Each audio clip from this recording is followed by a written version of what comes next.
Hello, everyone. I'm delighted to present you to Vin Arceneaux today. Is going to give us really exciting talk, and I'm happy to see so many people present here. Let me just very shortly introduce Vin.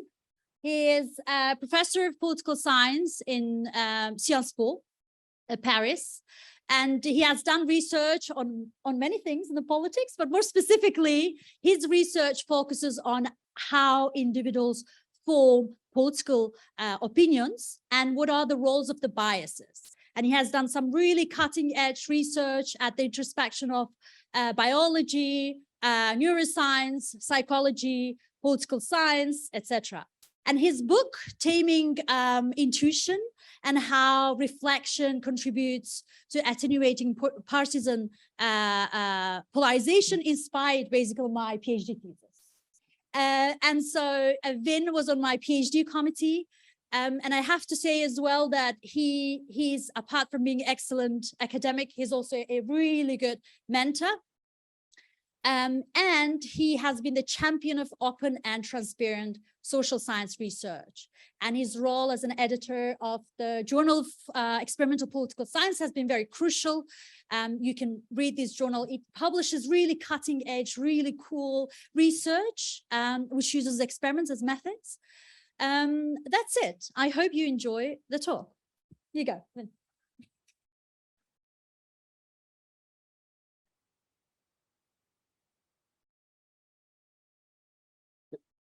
Thank you, Lala. That was very kind introduction. I'm looking.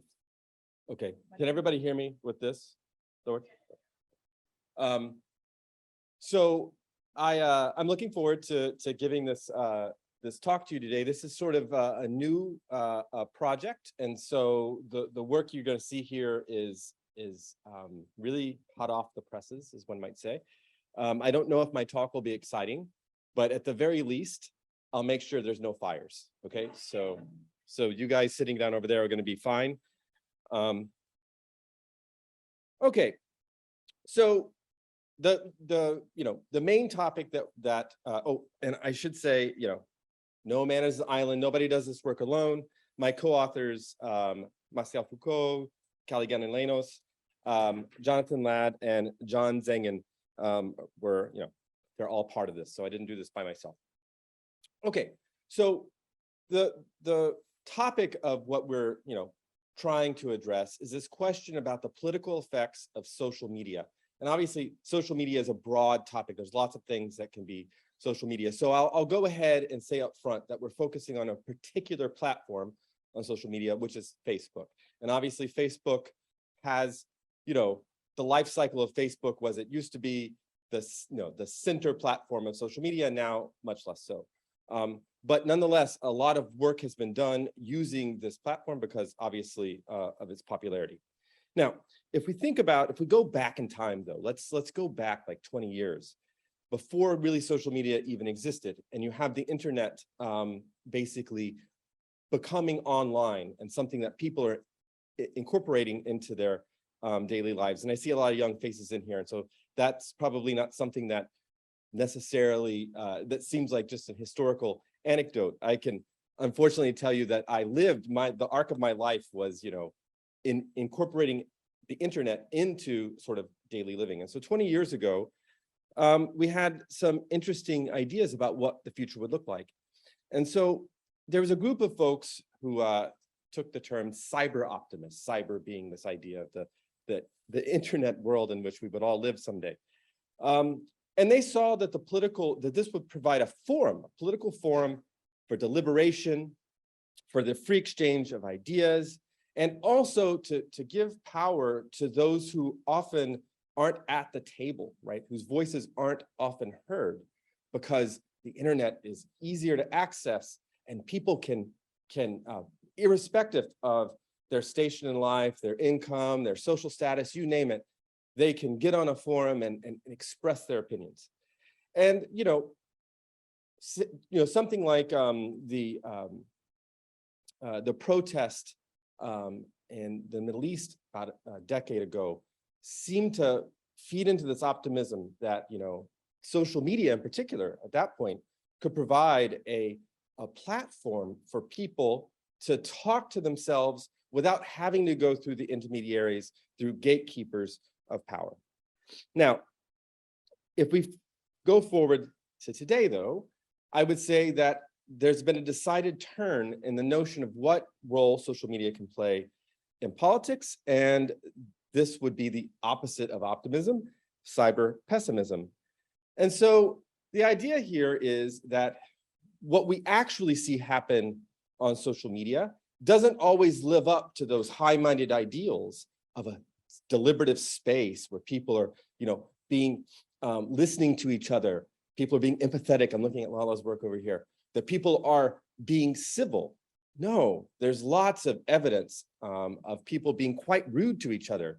And not just that, but purposely trying to spread misinformation and to troll people and to make them angry and to basically try to get to the worst side of our human nature.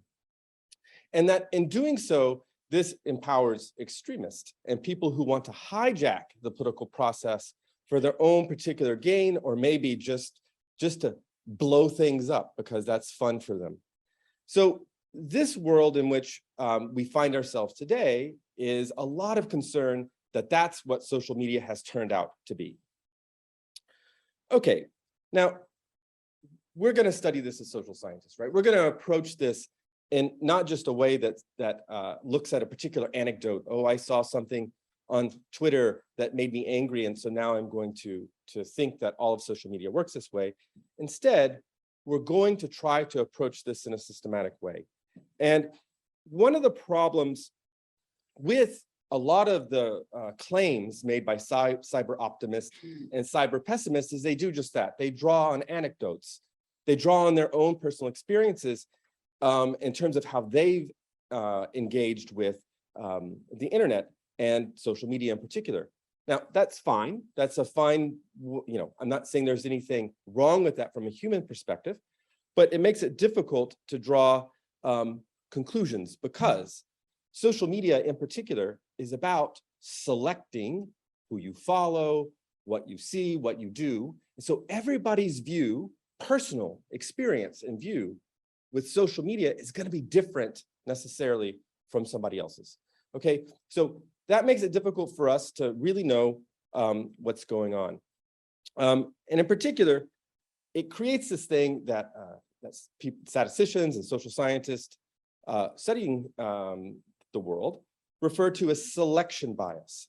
That's the bias that's produced by a process that selects the things that we observe. Let me give a quick example of that. So I have a picture here of a World War II bomber. Has anybody seen this picture before? Of course, Lala raised her hand, but not everybody in here raised their hand. A couple people have, which is great. This is something I see a lot on my social media feed, which is probably different from your social media feed. So the quick story here is in World War II in the United States, actually,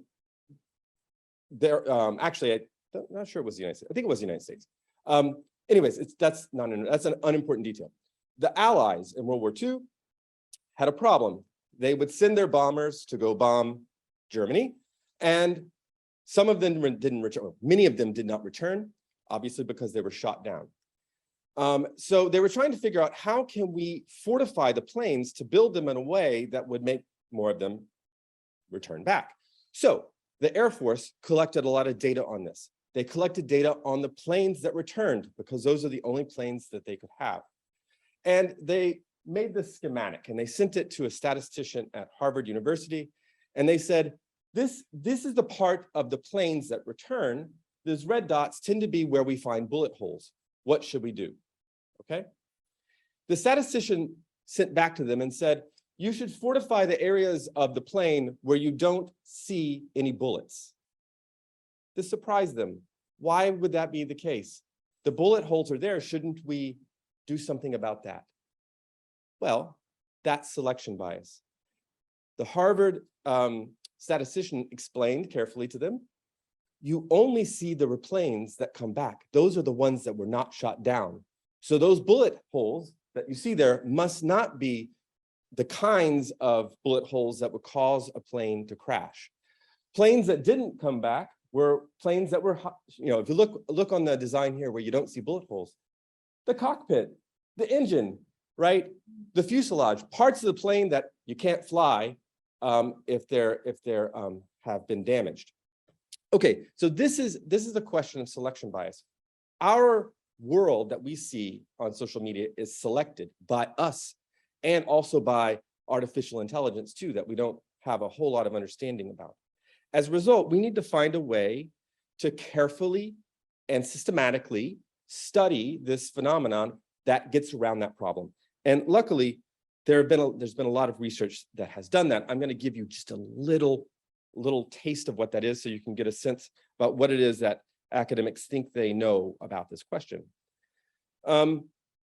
So this sort of careful research, much of it using experimental methods done in the context of surveys. So people are invited to take a survey, and maybe they are randomly assigned to conditions where a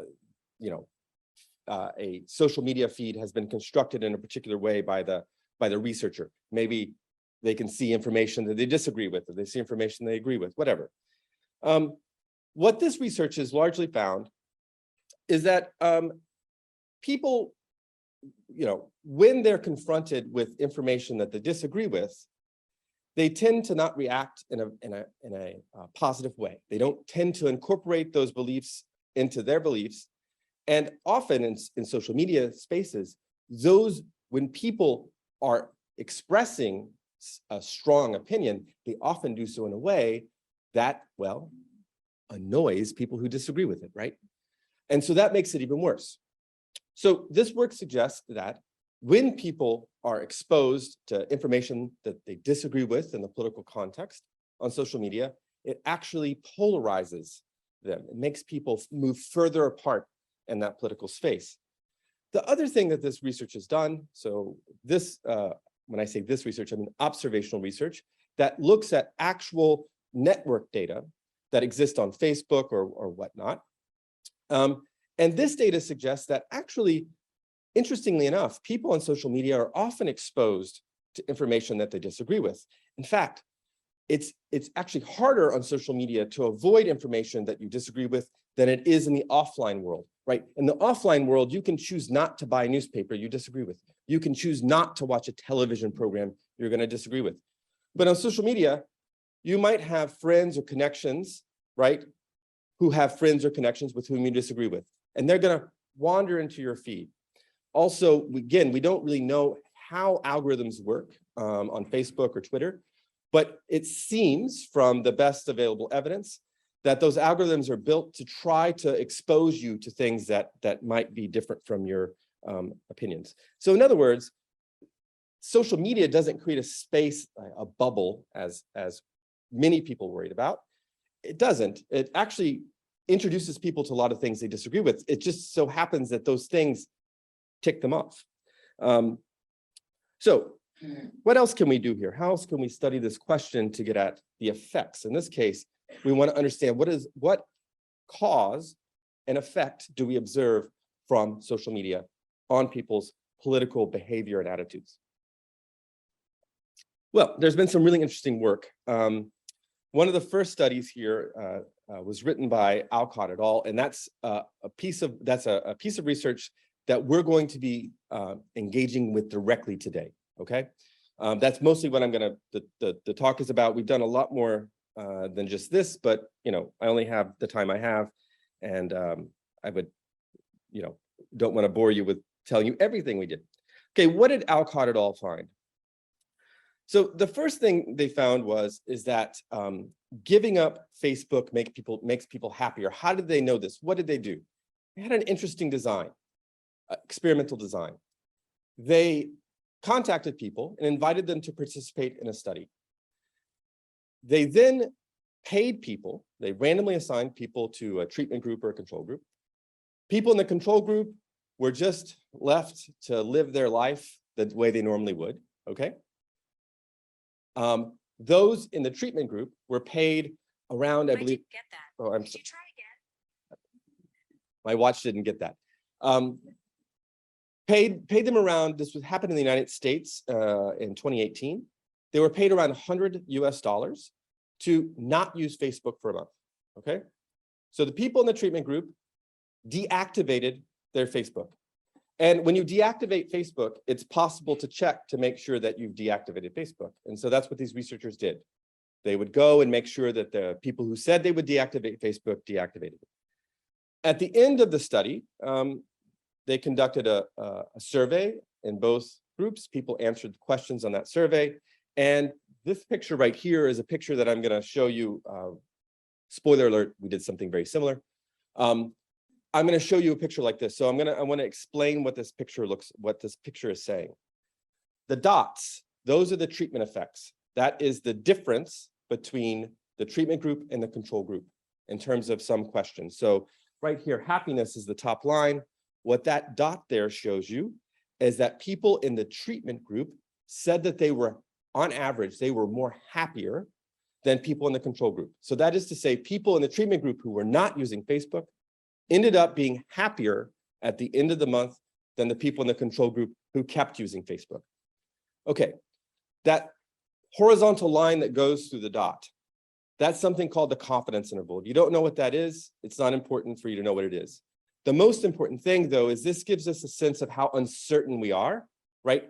Everything that scientists do, at the end of the day, we have some amount of uncertainty about how right our answer is, and that horizontal line gives you that sense. The red line in the middle there, that's a reference line for 0. If 0 falls inside that horizontal line, it means that we can't be sure that the result that we saw is different from no effect at all, okay?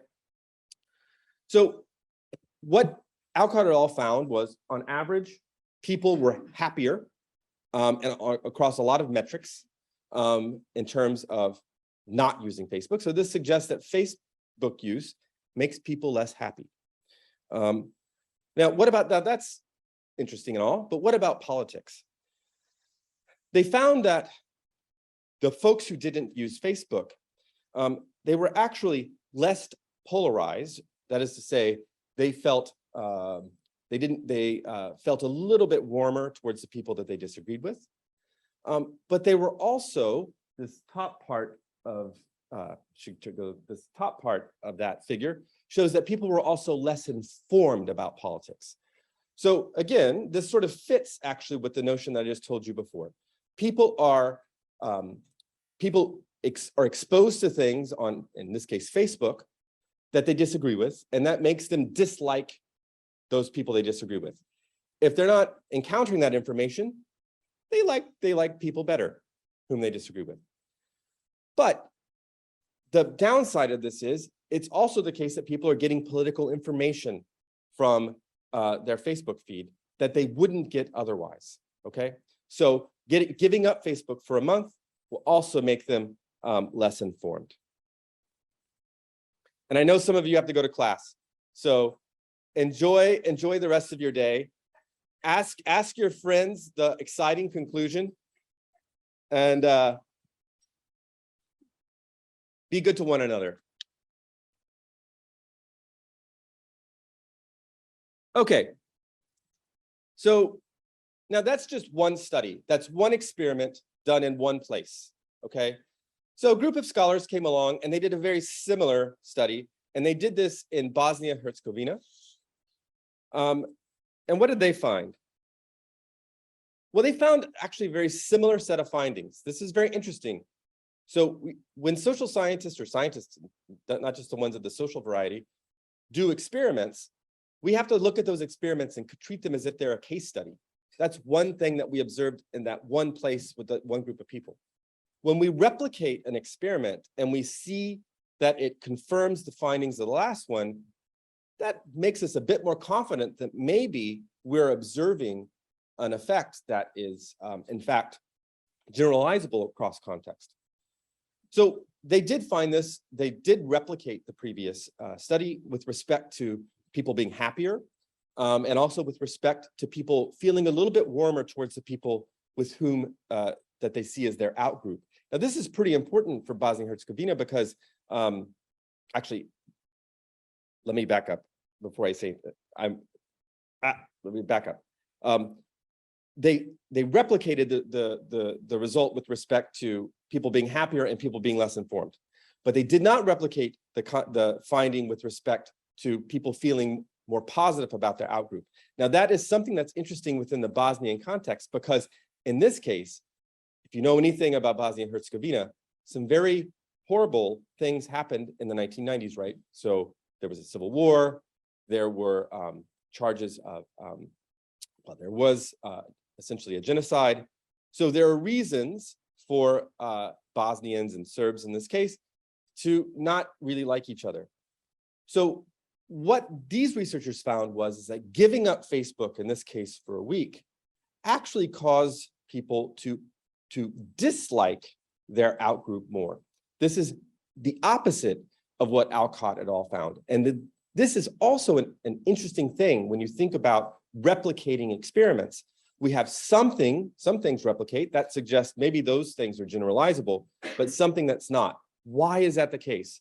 Why did Alcott et al. Find that giving up Facebook in the American context made people feel better about those others, in that case, other partisans, whereas in Bosnia and Herzegovina, we find the opposite. People are feeling less open towards their outgroup. Well, there's some differences there. In Bosnia and Herzegovina, their outgroup is a social group, right? It's not a political party that people choose to be part of, but instead it's an ethnically defined group that people are born into. So this then sort of raises a question about, maybe the effects of Facebook are more complicated than we think when it comes to polarization. Now, the other thing, so that's something that we're going to try to address, to try to understand, what's going on there. The other thing that we want to do in our study is to think about what is actually happening in this treatment group. So in both of these studies, people are paid to not use Facebook, okay? They're paid to not use Facebook, but they're not told to do anything else other than not to use Facebook. So they're left to their own devices. So what do? It appears that they feel that, so this is what this figure right here shows, is what did people in the treatment group differently from those in the control group that were just living their life the way they normally would? And what this suggests is that when people aren't using Facebook, they tend to just gravitate towards other forms of entertainment or spending time with their friends. Okay, that's good. But there's nothing has been done to try to inform people about a more healthy way to engage with other forms of social media, as well as just, with life in general, at least in terms of politics. And so this is also Lala's work. Lala's done a lot of work about empathy and how people engage and how people listen to one another. And sometimes people need to be helped in that regard, right? It's not our natural tendency to want to listen to people with whom we disagree, for instance. Now, it just so happens that if you look at a totally other stream of research, what you find is that people are often not trying to be biased. They're not trying to behave in those ways. Instead, there are interventions that other researchers have found that can get people to be more open-minded, to get people to be more civil with one another, and also to get people to be better at recognizing fake news and misinformation, and to essentially, if I were to use one word to sum it up, to have a more healthy approach to social media. Okay, so that's what we're going to do here. We're going to do two things, or really sort of three things. First, we're going to replicate the previous studies. We're going to pay people to not use Facebook, okay? We're just going to say deactivate Facebook. But we're also going to do an extension where we try a set of interventions to get people to be more healthy with how they engage with social media that they use. And in order to do that, we're going to have to first develop a normative framework to think about healthy. Healthy is a normative word. What's healthy for you might not be healthy for me. So we need to develop a framework in which to construct these interventions. Now, the replication part of this is important because every time you replicate something, you refine your theory. You understand what it is that previous research seems to be consistent with and what isn't. So that's, that's from a scientific standpoint important. In terms of our normative framework, just going over this really quickly, and I'll also admit that this wasn't my part of the project. One of the people on the team is an actual philosopher and developed these ethical approaches to thinking about how to approach social media affordances, if you want to use the big word. So there are 4 things that we wanted to do. The first was to educate or inform people about the potentially addictive nature of social media, the so-called doom scrolling, to recognize the public nature of social media. So, our personal experience with social media is looking at our phone, often alone, right? Or in a sort of setting where it's just us that's engaging with the social media that we're looking at. That might give the feeling of not being public, but of course, social media is very public, extremely public, right? So there's a need for people to think about their privacy. And also the idea here being, maybe be careful about what it is, what they say and how they behave because they're in public. The third was the need to seek out diversity and recognize misinformation. And the fourth was to foster, the need to foster a place for civility and tolerance, so good deliberative norms. I know we don't have time to read all of these, but what we did was we sent them messages, people who were randomly assigned to this group. They were paid to deactivate Facebook, so they were doing that. And we were also sending them these messages. And we made sure that they received the messages. And at the end of the survey, we also did some checks. It does appear that most people received and read these messages. So this is how our study rolled out. We did this in the context of the French presidential election that just happened about a year ago, so April 2002. On the 1st of April, we conducted a baseline survey where we understood how much people use Facebook and their opinions about politics and all sorts of things. And then we randomly assigned them to the treatment groups. On April 10th was the first round of the presidential election. So France has 2 rounds, has a 2-round system. So in the first round, there were 12 candidates on the ballot for whom people could vote.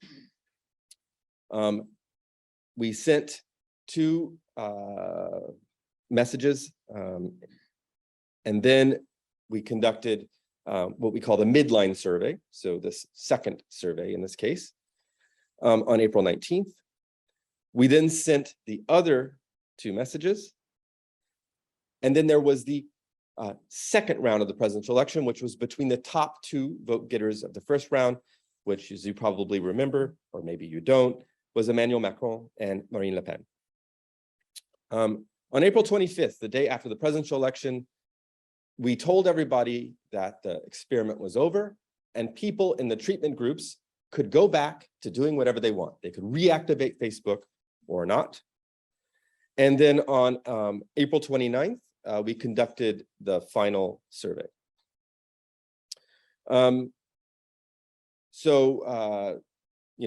Very quickly here, we recruited people in a stepwise fashion. First, we identified people who use Facebook, okay? As I sort of suggested earlier in the beginning of the talk, that's fewer and fewer people, right? Still a good amount of people in France, about a quarter of the population uses it regularly. And so we only looked at those who said they used Facebook. Then we asked them if they would take money to give up Facebook.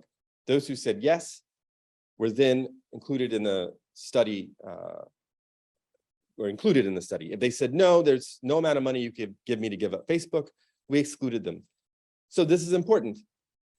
But the findings I give you cannot, we don't know if they generalize to a population that includes those people. Now we have a group of people, they use Facebook, they're willing to give it up for money, and then we randomly assign them either to the control group or one of the treatment arms. And they were paid €80 to give up Facebook. Here's just a little bit of data so you can get a sense. We have a pretty good age range. The average age is in the 40s. Of course, as is true with Facebook, there are fewer people who are in their 20s that are using Facebook, but this is just an aspect of the social media platform. In terms of education, it looks more or less like France. In terms of ideological placement and political party, our sample leans a bit towards the right in France. The top party, RN, is Rassemblement National, which used to be the Front National, so the right-wing party. But then the second is essentially the presidential party, so a centrist party, and then third is France Insoumise, which is the far left party. So there's still a good amount of diversity in terms of ideology, but the sample does lean to the right. Okay, so the first thing I'm going to show you is that our treatment was received, right? We paid people to not use Facebook, and they in fact did not use Facebook. So this again looks like that figure I already walked you through. The dot here is the difference between the treatment and the control group. And the top line, the top line in all these things I'm going to show you, that shows the people who deactivated Facebook and also got one of those informational messages. The bottom line on these figures are going to be just the people who deactivated Facebook. So like the other studies. The gray dot is going to tell you what we observed in the midline survey, and the black dot is going to tell you what we observed in the last survey. So that gives you a sense of all the figures I'm about to show you have this similar setup. Now, you'll notice that the gray dot there shows that that's the midline survey. People in the treatment group, both treatment groups, are much less likely to say they're using Facebook. When we actually observed, did they deactivate Facebook? They had. So this is exactly what you expect. The black dot, you notice there are more people using Facebook in the treatment groups than there were in the midline survey. That's because the experiment ended on April 25th, and the last survey was on April 29th. So many people had returned back to using Facebook. But as you can see, not everybody. So some people had chose to keep, a small percent chose to keep their Facebook account deactivated. Now, what did people do instead of using Facebook? So what we see here is both treatment groups actually said that they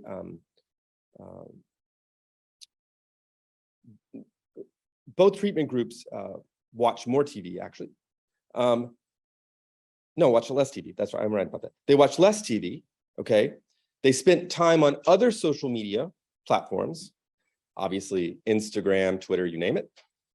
And they also tended to spend more time with friends and family, except for the deactivation group that also got information. This group did something interesting. They, and I think gets to maybe something that, as I told you about, people being left to their own devices. People being left to their own devices, they tended to gravitate towards their friends. When we gave them the group that got the informational nudges, for some reason, this led them to watch more television. And our thought here is, and we need to dig into at the end of the survey, we asked people just tell us what their experience was like, in words. We haven't analyzed those data yet because that's a time-consuming thing to do. But it seems that those messages were about telling people to not be addicted to social media, to engage with information, to seek out more information. And it looks like many of these folks did that through television. I have to show you some math, but we'll go past that. Okay, so what did we find? So in terms of people's subjective well-being, the bottom line here on all of these graphs, that's our replication. That's us doing exactly what previous research has done, just paying people to deactivate Facebook. And we pretty much replicate those findings. So us, as well as the research team working in Bosnia and Herzegovina, we all seem to see that not using Facebook makes people happier, okay? In a lot of ways, they have more joy, they feel more fulfilled, they have more life satisfaction down the line. Now, what about the folks that we had the intervention with? We gave them those informational messages. They don't seem to behave that differently from the folks that didn't receive those messages, except in one respect, which is it seems that they reported having a bit more anxiety. This could also be something that comes along with doing something that you're uncomfortable doing, right? Things we're asking them to behave in ways that they normally wouldn't behave. So that's another little thing. No intervention is perfect, right? We had this idea that this would make things better, and well, in this respect, maybe it didn't, or maybe more accurately, in order to get people to do those things, they have to experience some anxiety. That's an important thing to know, maybe. Okay, what about political engagement? Again, just like the previous authors that we're reacting to, we also find that giving up Facebook, in this case for about 25 days, caused people to be less, to engage less with politics, to seek out news less, to be exposed to news less. And unfortunately, our carefully crafted informational messages did not change that. It did not lead people to really behave in a markedly different way. Now, what about being knowledgeable about politics, and what about being able to identify fake news? This was probably the most fun part of the experiment to design. We in both the midline and the endline survey, we gave people 12 headlines, and we just asked them to tell us if those headlines were true or false. 6 of them were about politics, and 6 of them were about non-politics, so entertainment kind of things. 6 were true and 6 were false, okay? In other words, the false ones were completely made up by us, okay? So you can guess, if you want to read through here, you can guess which ones it is, but to give you a sense, so this was April 2022, so some of the big things in the news, of course, and still in the news, say, is the war in Ukraine. So one example is Ukraine and the United Kingdom made a joint statement that they are ready to rejoin the European Union. Okay. Funny, right? But plausible if you're not paying attention to the news. Okay. So now, what did we find? On average, people do a little bit better than chance at getting the right answer. So I'll let you make of that what you like. So again, unfortunately, we find that giving up Facebook, as the other scholars have found, causes people to be less informed about politics, okay? They're more likely to get those answers wrong. And here, I put a question mark there. What does the informational treatment, what effect does that have? It's a little bit unclear. That top gray point suggests that maybe, just maybe, getting those informational nudges cause people to get answers a bit more correct on this. But that zero, that dotted line, intersects with the horizontal line, which suggests that we can't be sure if that just was a fluke. Just we observed that by chance. Well, one of the things that we said we would do before we did this study, we pre-registered all of our hypotheses and our analyses. That is to say, we told the world what it is that we were going to do before we even saw the data. So that way we could be more transparent and also keep ourselves honest. We're not playing with the data and then just telling you what worked. One of the things that we said we would do was look at this in terms of people's political knowledge, their knowledge about politics versus their knowledge about non-political things, okay? So I'm going to show you that on the next slide. It appears that giving up Facebook for 25 days had no effect on people's knowledge about non-political issues, okay? Instead, it seems that the effects were all on political information. So people who just deactivated Facebook, they were less knowledgeable about politics. Whereas people who received the informational nudges and that midline survey, they were more knowledgeable about politics. They got more political answers correct, okay? But by that inline survey, that effect had gone away. That's also really interesting. We don't know why. It could be that these effects are kind of a novelty that wears off. It's hard to know, but it is interesting. Okay, really quickly here, and I'll wrap up. The last thing, empirical thing that I'm going to talk about today is affective polarization. So this is how people feel about members of their outgroup. Now, recall that the Alcott et al. Study had a positive finding there. People felt better in their study was in the American context. So it was about political parties.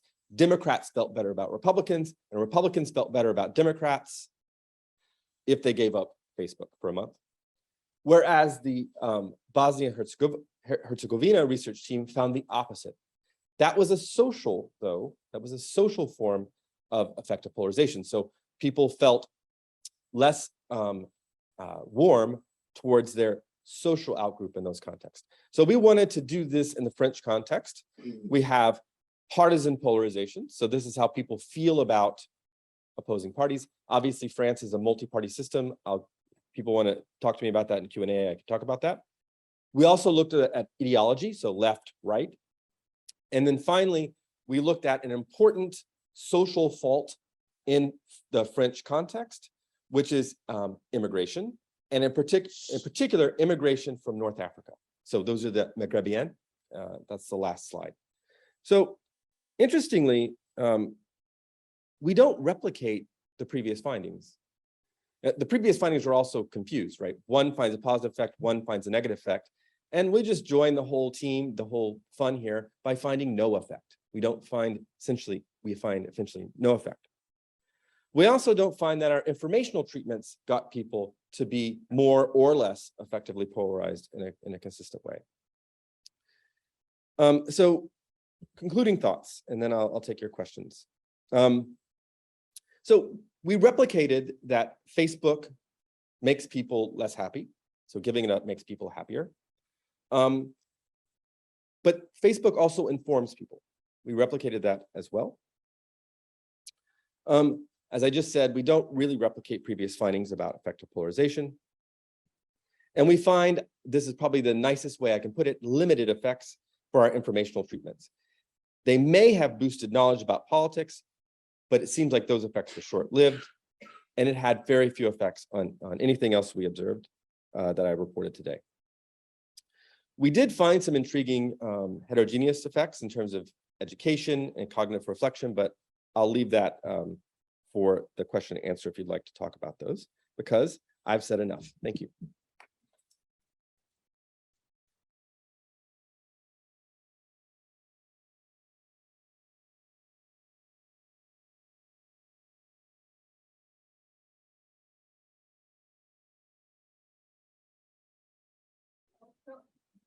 Is it on? Like every week, we have half hour to take questions for our team presenter, but we will not forget about the people at home, and Lala is keeping an eye on them.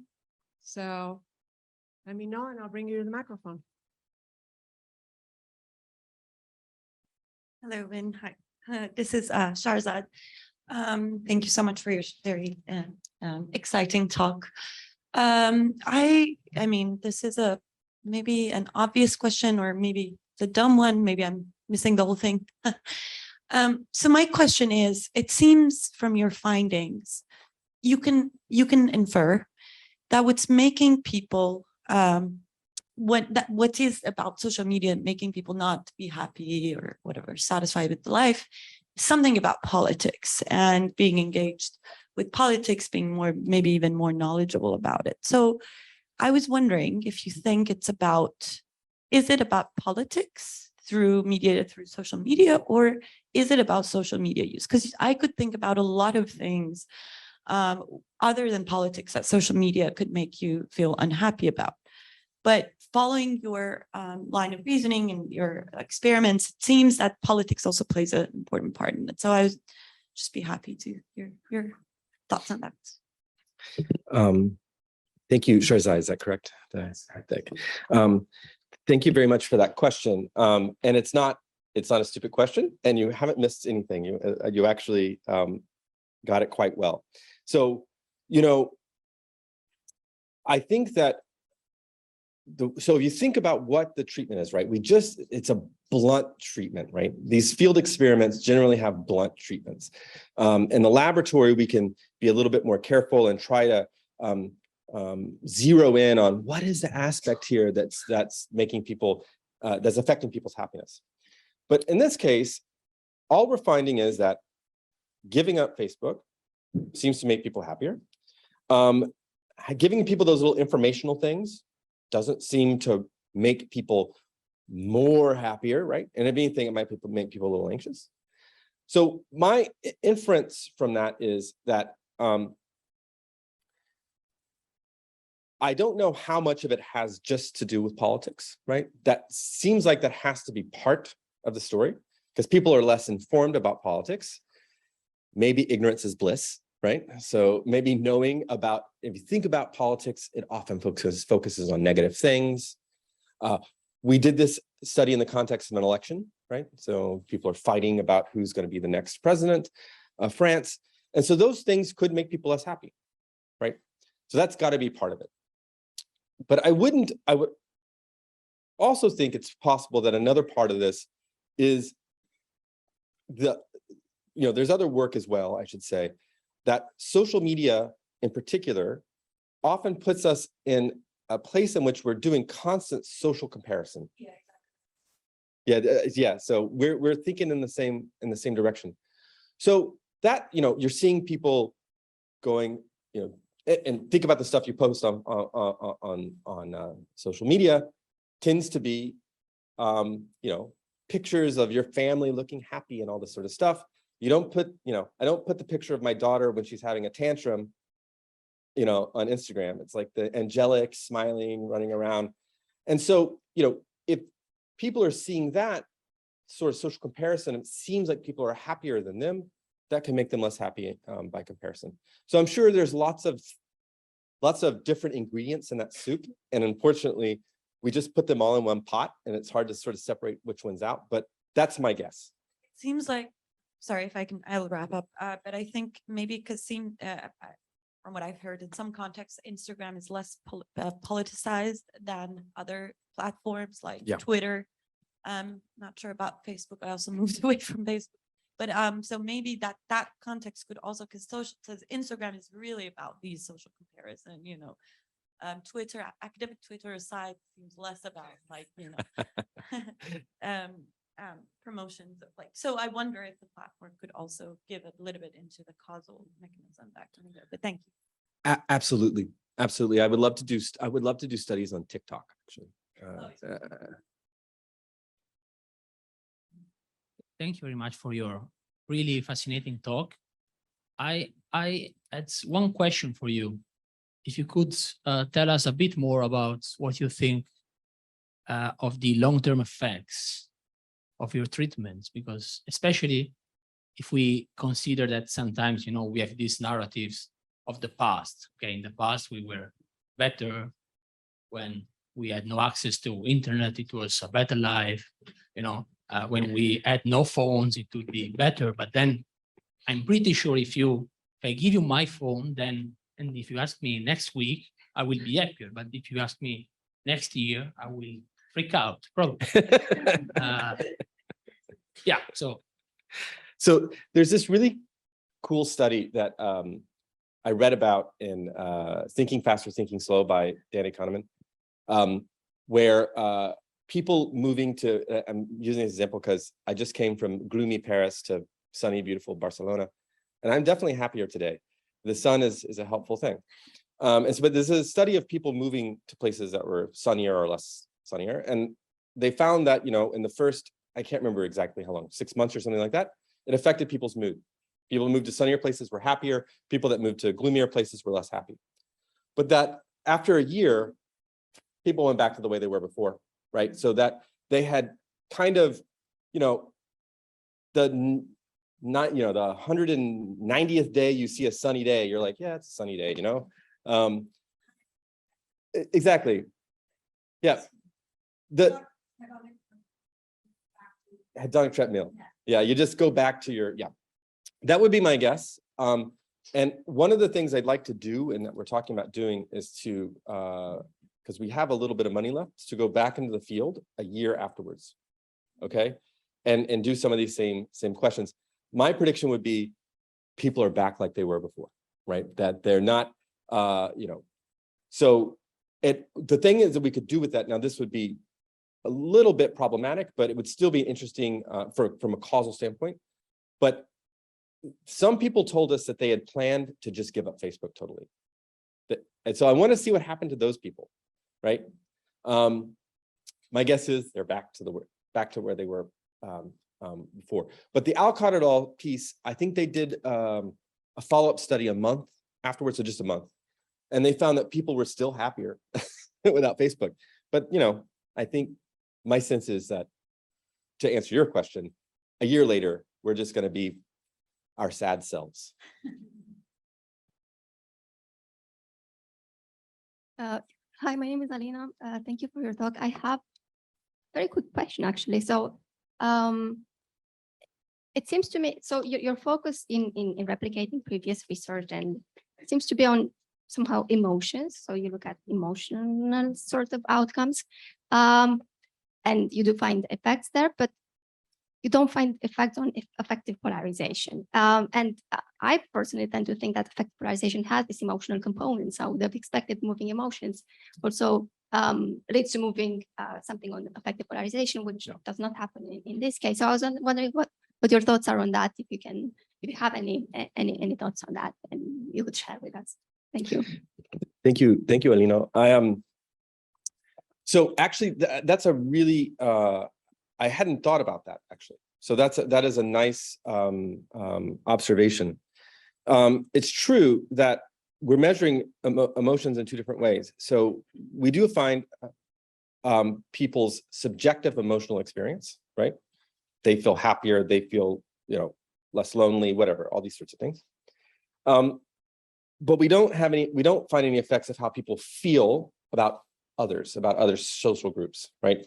And so what strikes me is I'm not sure the explanation, but whatever the explanation is, it has something to do probably with the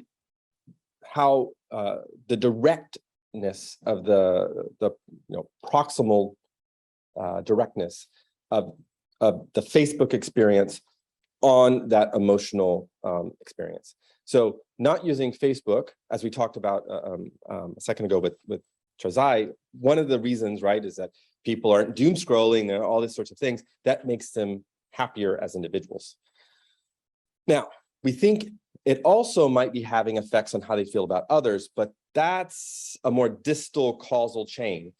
I'm seeing less negative information about my outgroup, so at the end of a month, I now feel better about them. That's a more complicated causal argument, and so I think that in and of itself could explain the difference in those findings. But there could be other reasons. So if you have ideas, let me know. Yeah, if I can follow up a bit. Please. So I wasn't necessarily surprised by the lack of results for outgroups, immigrants from North Africa. Attitudes to immigration tend to be rather stable. So perhaps being moved by short-term intervention, it's more difficult. Yep. But of course, if affective polarization has this emotional component, then a bit of an effect I would have expected there. So it was a bit puzzling for me to see this lack of effect. I'm not sure if this helps in any way. Yeah, I thought it was an interesting finding. Yeah, I think that's right, and I think that if I could just quickly say, we were inspired by some of these interventions always done on American polarization, partisan polarization, right? That suggests that you can get Democrats and Republicans to feel better about each other.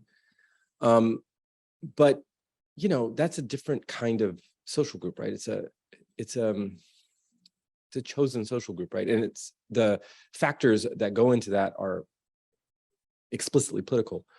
So you know, maybe we shouldn't be surprised that you can get people to feel better, at least in a short-term way, about their political rivals. But it's much different, I think, when you get to things like immigration and the types of you know, ascriptive social groups that are, you know, I live in France now. I'll never not be the American in France. I can get French citizenship. I'll never not be the American, right? So those are things that I think people essentialize those characteristics, and it might be harder to move people's opinions about them. Yeah, here in the corner. Thank you for your presentation. I had a very quick and short question. For those people who quit Facebook, who quit Facebook, did you actually seek some kind of profile where there's some patterns? And when you looked at the data, some kind of demographics that they all had in common? So you mean the people that gave it up at the end? Exactly. Yeah. Exactly. I don't know yet. We need to look at those data, and we haven't yet. But I will. But sorry, I don't have an answer to your very good quick question.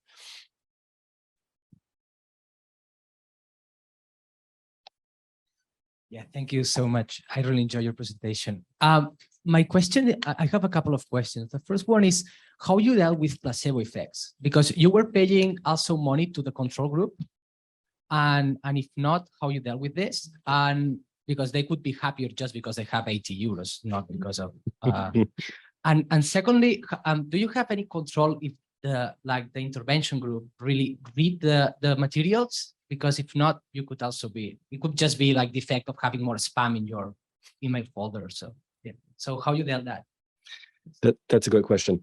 I actually, that one of my first reactions to all these studies is these people are just happy because you gave them money, right?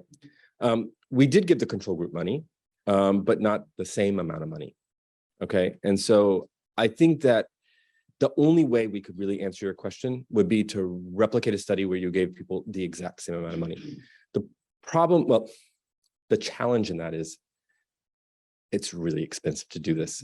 So, I mean, we spent like 100,000. I mean, we got a grant to do this. We spent like 100,000 euro just on paying people to not use Facebook. So it would have been impossible to pay the control group the equal amount. So, but it's a possibility. It's a possibility that just having 80 euro in your pocket makes you happier. The only thing that makes me think that maybe that's not the only thing that, well, this is this is a circumstantial case, right? When they had done the survey, they had not gotten the money yet. Okay. So the effect there would be the prospect of having 80 euro makes you happier. It's possible. It's possible. In terms of did people read?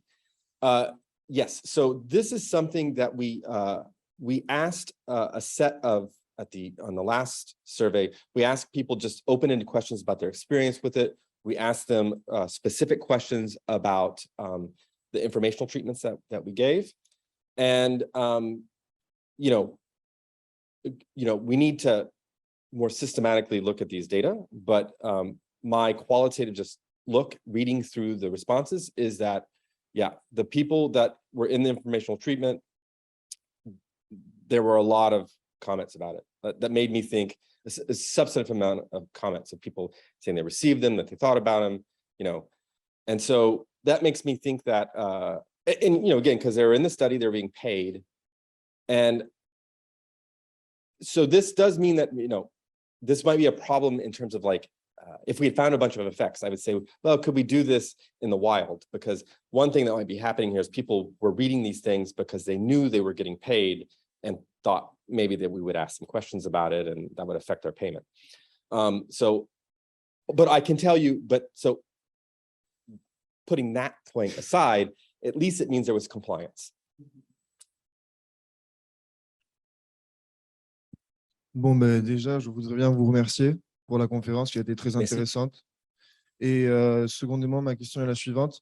Votre étude de cas, j'ai compris, qui est basée sur un point de vue eurocentrique d'Occident.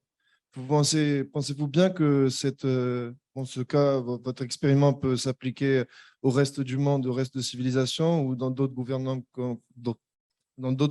comme le chinois ou le japonais, ceci changerait par sa condition et son contexte? Merci. Merci beaucoup. I'll answer in English. That's an excellent question. And I don't know if everybody here knows French, so I'll also translate it. The question is, this is, what we've done here and the previous work that's been done here is relatively Western centric, right? A study in the United States, a study in Eastern Europe, and a study in Western Europe and France. So would this also travel to other contexts, say China, or say Africa? And of course, if I'm being totally fully honest with you, I'd have to say, I don't know, right? That's one of the reasons why we need to do replications. And I think we as scholars need to be doing more work outside of, should even be more specific. Western scholars should be doing work that's outside of our comfort zones, right? So now I don't see why, my hunch, I'll give you my hunch. I don't see why the findings with respect to like subjective happiness wouldn't necessarily travel to other places, because those affordances that exist on social media, those should have the same effects in other places, especially with respect to social comparison and doom scrolling, things like that. That's just a human behavior. Now, in terms of the effects of the informational treatments or the effects on how informed people are, those things are going to depend on the local context and how people engage with social media, the degree to which they get news from social media. If I were to pre-register a hypothesis with you, I think it would be really interesting to do a similar study in China or in, say, an authoritarian context, where maybe you pay people not to use a VPN for a month, right? Because in China, if you wanted to use Facebook, you need to have a VPN anyway, right? So don't use VPN for a month, and then let's see what happens, right? I actually think that you would see people be happier and less informed about the world outside of their authoritarian context. I think you could find really interesting stuff there if we could do the work there. But thank you for that question. Thank you, very cool study. I was intrigued by the substitution effect, and I'm not sure if I missed it, but did you also check whether they just went to other platforms? Was that part of the graph? Maybe I didn't see it. And then the other one, did you also do subgroup analysis? And because I could imagine if I turn off Facebook, I will spend much more time with my friends, but somebody else from a different demographic might be more likely to actually go for the TV. So maybe what you're seeing on the aggregate level just sort of is maybe not detailed enough. So I was wondering if you also checked for that. Thanks. So the answer to your first question, I can't answer that. So it seems that the other social media platforms that people were more likely to gravitate to was Instagram and Twitter, right? Kind of makes sense. Those are the other biggies. But by and large, it seems like the biggest move was towards television and friends. Okay, that could be a function though of the age of, the average age of our participants. You're absolutely right that if we were to start splitting this up and looking at this by age, gender, education levels, we might see different things. We haven't done that yet, dug into that yet. That's a great question, and I'll do it. Well, that was fantastic. Thank you. And thank you also for making your presentation so that, for presenting ideas in a way that was so pedagogical for our students, so they understand the importance of replication, open science, pre-registration, and experiments. Thank you for that. My question and comment has to do with the way we typically measure happiness and anxiety and those kinds of studies. And I've done this myself.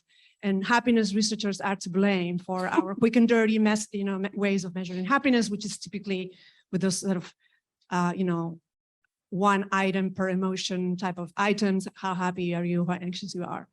But happiness researchers themselves are trying to teach us that happiness is not just the hedonic aspect of, I feel good. There's also the eudaimonic happiness, which is I have a renewed sense of purpose and meaning. So I wonder if you participants, again, you said happy but ignorant, but they're feeling good, but my point about happiness also relates to anxiety. But we need to also think about happiness in terms of, feeling like you have a new sense of purpose, that you're learning something. And I don't think we do that enough. We just measure, I feel good, right? And then that relates to anxiety, because if I understood you correctly, in that condition where they not only they quit Facebook, but they were also taught about the dangers of social media. And by the way, those 4 points were, so like, lack of civility and the way people behave online, misinformation, those 4 points were great. And if I understood you correctly, there was a slight increase in anxiety for those people. But anxiety has a motivational aspect that can be positive. So, happy about what and anxious about what, right? You can be, one thing is to be anxious about the fact that everyone else seems to be better looking than me and have, better holidays, which is what we do with social comparison. And something else is to be anxious about the fact that social media can be dangerous. So I'm going to be mindful about that. That's the good type of anxiety, right? So again, I'm just trying to, I think that you shouldn't be too discouraged by those findings. I don't think they speak of, they speak of like lack of a positive aspect of quitting social media in terms of quitting social media and not quitting social media, but being more informed about social media. That's what I meant to say. Yeah. So that was more of a comment than a question. That's good. I need those too. You're absolutely right. Anxiety isn't necessarily it's not necessarily a bad, it can have positive effects, even if the experience isn't one that people feel good, but it's a transitory thing too. In terms of your point about measuring just the hedonic aspects of happiness, you're absolutely right. And this is one of the limitations of our design. We were trying to replicate previous research by economists who measure, they only care about the hedonic aspects of happiness, right? That's their theoretical model, right? Yeah. So we did add one question that wasn't on any of the other studies, which was, do you feel fulfilled? And we found positive effects on that as well. But you're absolutely right, that doesn't fully tap this more fulsome notion of, I feel like I have meaning and a purpose and those kinds of things. So that just happens to be a limitation.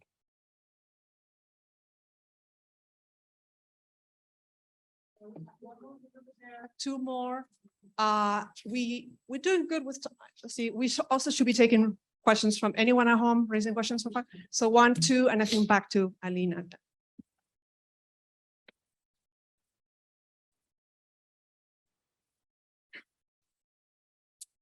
Hi, I'm Farhan. Thank you for your talk, Kevin. And I wanted to ask you about how do you value Facebook as a good way or a bad way of getting informed about politics? Because on the one hand, you told us that on Facebook, you can get informed from different sources, like selectivity is important, but not that important because you get to receive information about things of politics that you don't agree with. And not only that you agree with, and you also told us that in television, for example, well, other ways of getting informed, you can kind of select more which channel to watch or to buy the next newspaper that you agree with. So on the one hand, I think that it could be good for democratic values. But on the other hand, you told us that using Facebook in the US made people more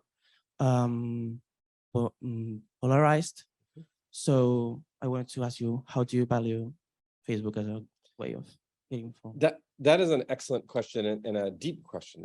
That's really, it has a lot of moving parts in it. So I don't know if I have a satisfying answer for you.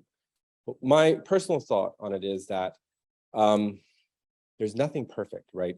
And so the old media, we'll call it old media, right? The traditional media, that has some positive aspects. You've got gatekeepers that are trying to give you what is the information that has some truth value to it.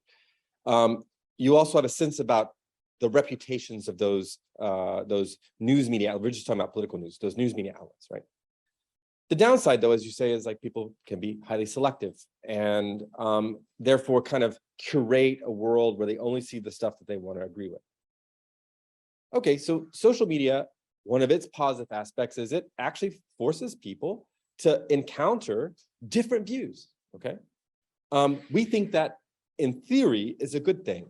The downside is, in practice, what we see is that people often express those views on social media in ways that are completely and utterly counterproductive to having an exchange where you might get people to want to engage.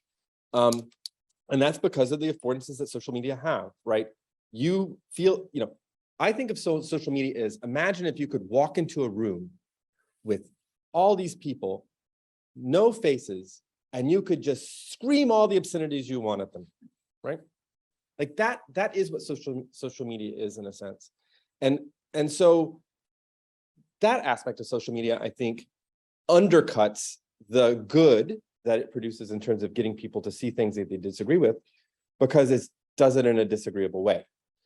So my personal feeling about social media is it's probably the way we engage with it right now is probably on balance negative, right? Yes, I get to see things I disagree with, but now I get to see the most extreme and hyperbolic and rudest way of putting those things, which as a human being, even, one that tries to not do these things, that's, the availability heuristic I'm going to have about the people with whom I disagree is they're a bunch of mean, closed-minded people, right? And so that doesn't help politics, right? Now, that doesn't mean I think we should throw it away and go back to the old way with the gatekeepers, right? I think we need to keep working on how can we construct social media in a way that is better fit with the lofty goals we have for a democracy where there's a free and civil exchange of ideas. Thank you.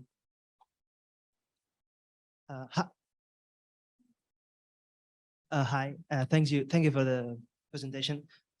So I can hear you. Sorry. Okay. So my question is, you mentioned at the beginning that the feed that everyone has in their social media is customized by an algorithm that, although we don't know much about it, it exists. Is there, or has it? Is that the concern? Or have you considered it on your research to know if what content people get recommended affects the levels of happiness, let's put it that way, that they feel after quitting? That is a great question. And you know what? Somebody knows that answer at Facebook. There is somebody in Menlo Park that knows that answer, but they haven't told me. Because they will not let researchers look under the hood at their algorithm and see what effects it has. All I can tell you is there's a back when Facebook was letting researchers work with their data, so almost 10 years ago now. The only thing that we found was that it does appear that the algorithm does make it so that you see heterogeneous information, right? So that you're more likely to see information from people that you wouldn't click on or select per se. But I have no idea whether that makes what affects those people, what that has on people. If you think about the treatments, the Facebook fasting treatments as this big cudgel where we just sort of throw a bunch of ingredients in the pot, it would suggest that maybe those algorithms are making people less happy. Because they're exposed to things that they don't want to be exposed to. Now, but that's just a guess. That's me speculating from the data that I've looked at. I do think, I'll say this. I think that if you want to write a thesis on this or something like this, I think there's an area of research to be done on this, because some people are starting to use or try to use these sort of social mediated, sort of the Fediverse, I think, these social media platforms that don't have AI built into them, right? And that's something that you could see. My hunch is people in those contexts, they're back a little bit more in the old world where they're only seeing the things they want to see. Maybe it makes them happier, but also more in a bubble.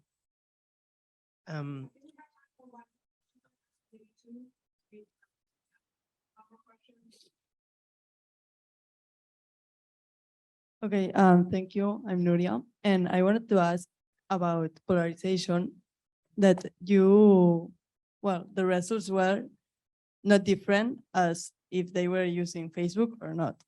So I was wondering maybe if the study was longer, like maybe for a year and there was no Facebook for a year, the results would be different. What do you think?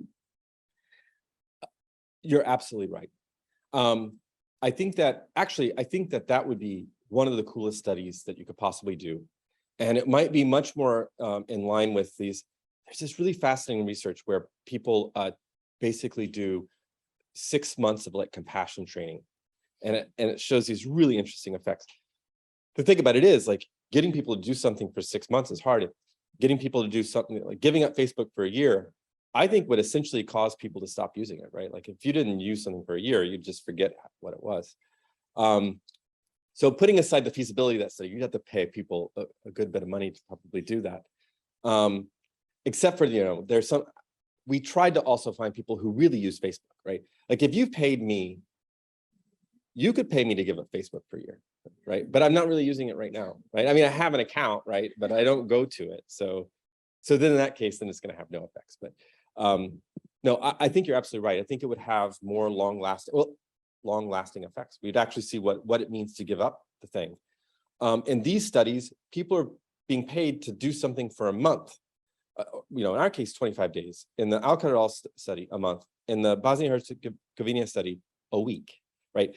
But, you can do anything for 4 weeks, right? And then you just know, well, when I'm done with this, I can go back to Facebook.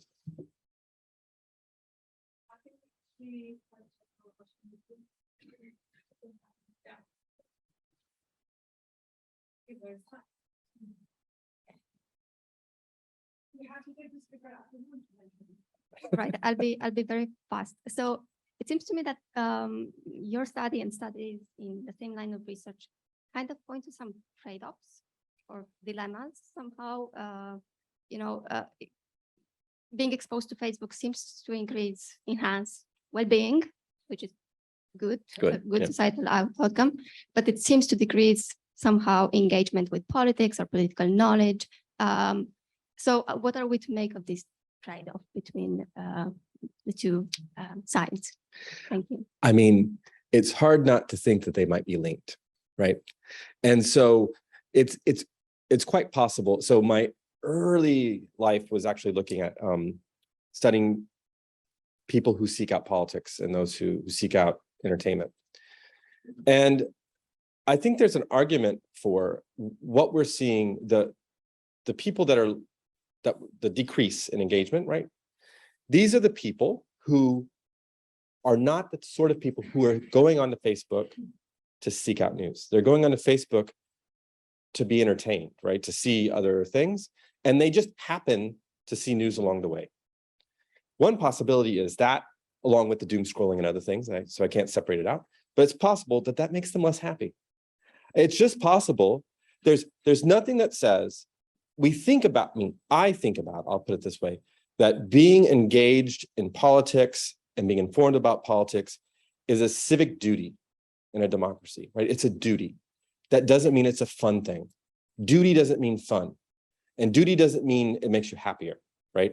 So it's quite possible that we have to think about that this is a trade-off for having a democratic society, is that we can't all just be happily doing the thing that we necessarily want to do, right? That sort of hedonic push, right? That it runs up against the wall that, well, no, we also have a society to hold together here.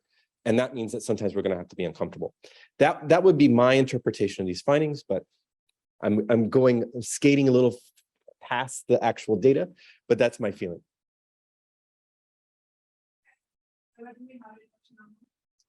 Okay, so we have 2 minutes. You willing to take up? Of course. Yeah. Ma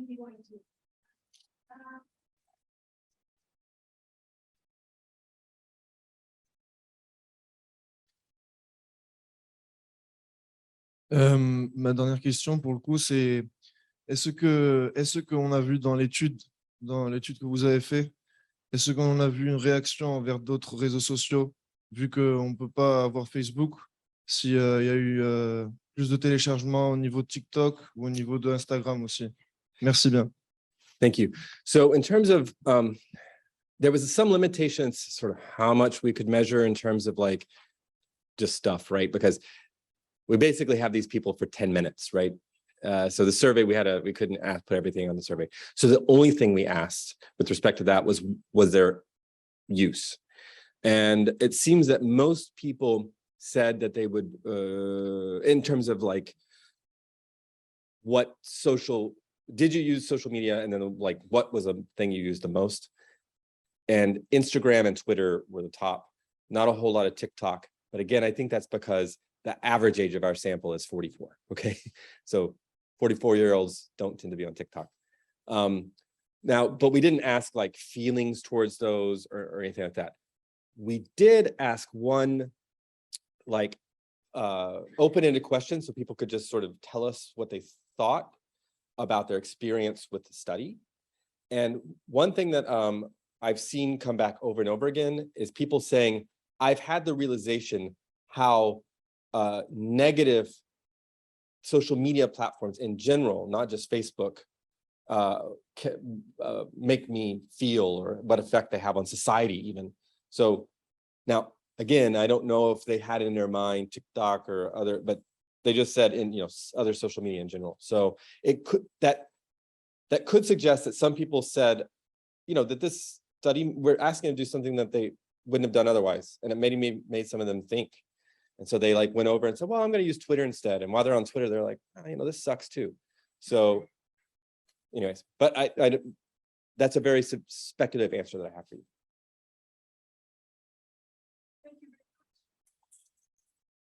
Thank you.